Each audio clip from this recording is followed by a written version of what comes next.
Jamel, Sabrina et Foued font partie de l'association RAGE, Rassemblement Action Jeunesse, une association indépendante.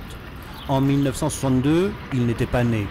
Nous leur donnons rendez-vous dans une place d'Alger pour nous parler d'histoire. 50 ans après l'accession de l'Algérie à l'indépendance, qu'ont-ils retenu de cette guerre d'Algérie? Qu'ont-ils appris à l'école? Leur témoignage est sans appel. L'histoire qu'on a appris à l'école et l'histoire qu'on a appris à travers nos grands-pères, nos parents, c'est pas le même du tout.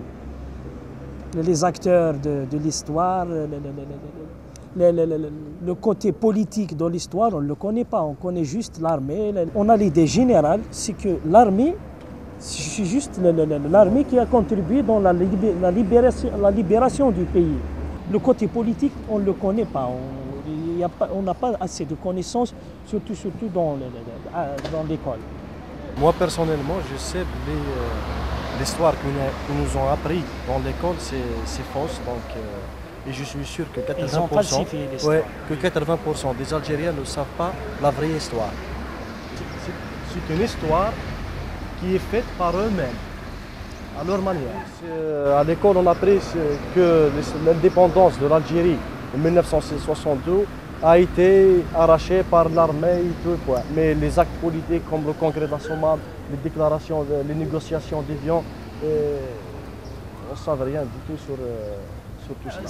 Nous, l'histoire, il nous a appris, le manuel qu'on a appris dans l'école, au primaire, au lycée, au moyen, on a appris que le peuple français, c'est le premier ennemi du peuple algérien. C'est une chose qui n'est pas juste. Ils nous ont appris que le nationalisme intégriste. Ils nous parlent beaucoup sur le côté religieux, sur le côté militaire, que sur le côté politique, sur le côté civique, sur le côté économique et social. On est 50 ans après l'indépendance, on se sent dans notre cher pays qu'on n'est pas indépendant. On se sent dans notre cher pays qu'on n'est pas indépendant. Il n'y a pas vraiment... Il n'y a pas un état de droit, il n'y a pas de liberté, il n'y a pas de justice sociale, il n'y a pas de démocratie. On est des jeunes, on est des enfants de l'état d'urgence. À ce jour, on ne peut pas circuler, il n'y a pas de liberté de circulation, même à la capitale. On se sent des étrangers à l'intérieur de notre pays. On se sent des étrangers à l'intérieur de notre pays, c'est quelque chose qui est vraiment grave. On n'arrive pas à évoluer parce qu'on ne connaît pas la vraie histoire, on ne connaît pas la version exacte de notre histoire, de notre propre histoire. Quartier populaire de Bellecour. Lors de notre reportage, nous tombons sur un groupe de jeunes écoliers. La tentation est grande de leur demander ce qu'ils apprennent en histoire, à l'école. Les enfants se prêtent au jeu facilement. Ce qu'ils retiennent d'abord, c'est le fameux coup d'éventail, la gifle du Dey d'Alger au consul de France en 1827, qui entraînera l'invasion de l'Algérie par la France. Le consul de France est arrivé devant le Dey Hussein d'Alger. Il refusait de payer les dettes que la France avait contractées avec l'Algérie. Ils n'avaient pas d'argent.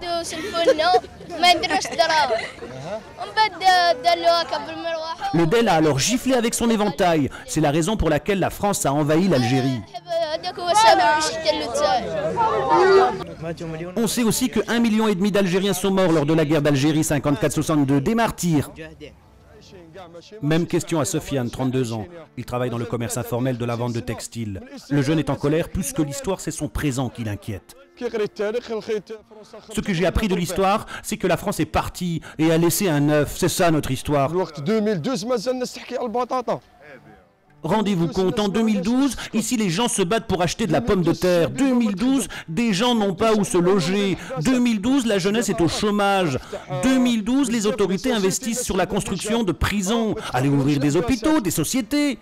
Et toi, tu viens me parler de vote, de l'histoire. Regardez vous-même, ici la jeunesse est livrée à elle-même.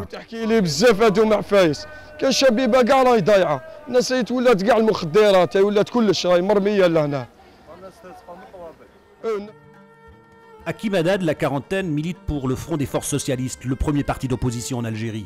Distribution de tracts dans la rue algérienne à l'occasion des dernières élections législatives. Allez, je vous rajoute ça. You're welcome, my friend.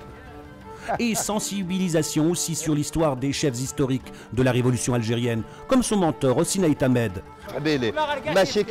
Altercation avec une jeunesse dégoûtée du personnel politique actuel, qu'il soit au pouvoir ou dans l'opposition. tous pourris, crie ce jeune. Gardez votre baratin et laissez-nous tranquilles. Malheureusement, une bonne partie de la jeunesse algérienne, en tout cas qui n'a pas atteint encore les 20 ans, ne connaît pas ou ne connaît pas suffisamment les leaders historiques qui ont participé à la guerre, au mouvement national et à la guerre de libération.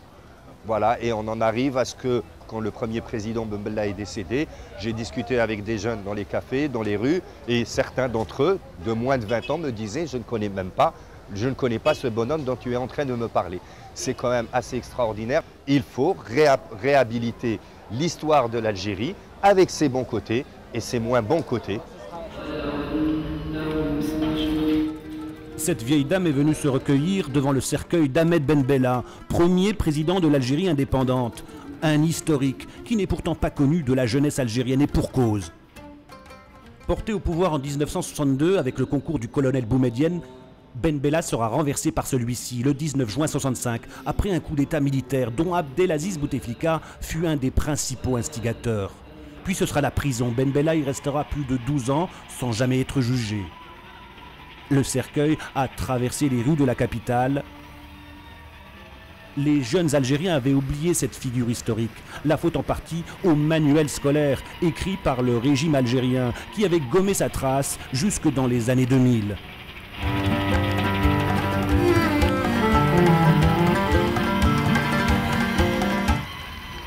En Algérie, le cinquantenaire de l'indépendance suscite beaucoup d'interrogations. L'indépendance pour la jeunesse se situe entre le miracle et la chimère. Les jeunes ont beaucoup de respect pour une catégorie de personnes, celle qui a fait la révolution et grâce à laquelle ils sont indépendants.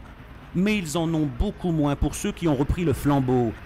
Un gâchis, nous confie-t-il. Ces jeunes-là veulent prendre la relève pour écrire une histoire différente de l'Algérie.